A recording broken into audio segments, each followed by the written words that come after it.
So আজকে হচ্ছে মকর সংক্রান্তি, তার জন্য আজকে আমাদের পিঠে খাওয়া হয়েছে আর তার সঙ্গে হয়েছে স্পেশাল থালি আলুর দম আর মুড়ি।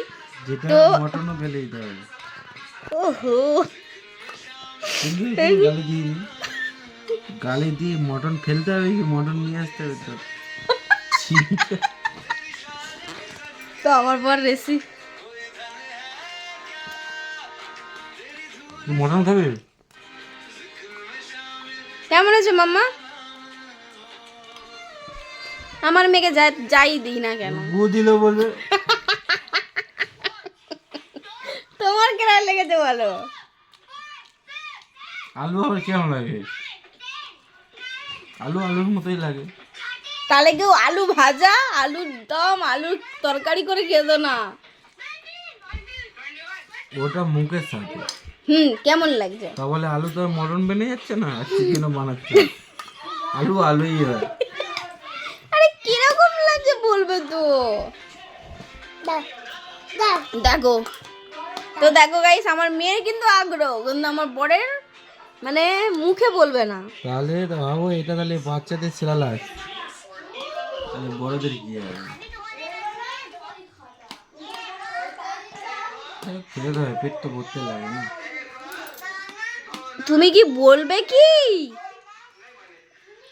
তুই খা, তুই খেয়ে তুই নিজে review দে। না না, তুমি খাও, আমি সেই যেরকম ফুড ব্লগার হয় না, না খাও, আমি পুরো মুখের কাছে ধরে নিয়ে যাবো।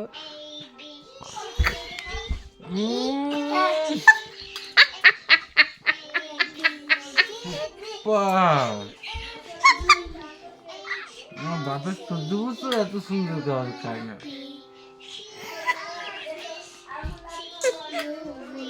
কি বলবো?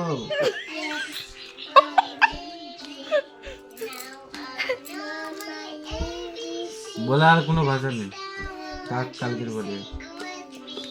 তো কারোর যদি এরকম ফুড ব্লগারদের যদি কারোর দোকানে রিভিউ করার দরকার হয়, স্পেশালি কিচ্ছু নেবে না, একটা করে ফ্রিতে একদম তোমাদের একদম ভালো রিভিউ দিয়ে চলে আসবে।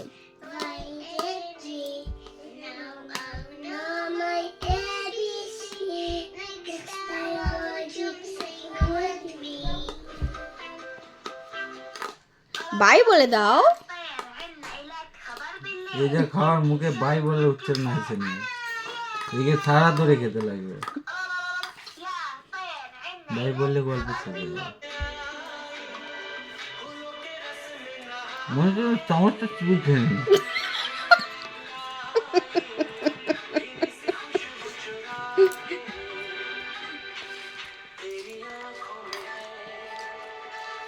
প্রতিভা আছে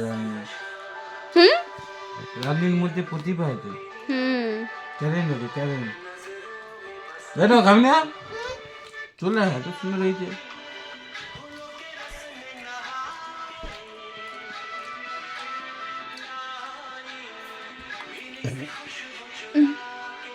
টাটা মাম্মা, বাই করে দাও, গুড নাইট। তুমি একটু বাই করে দাও।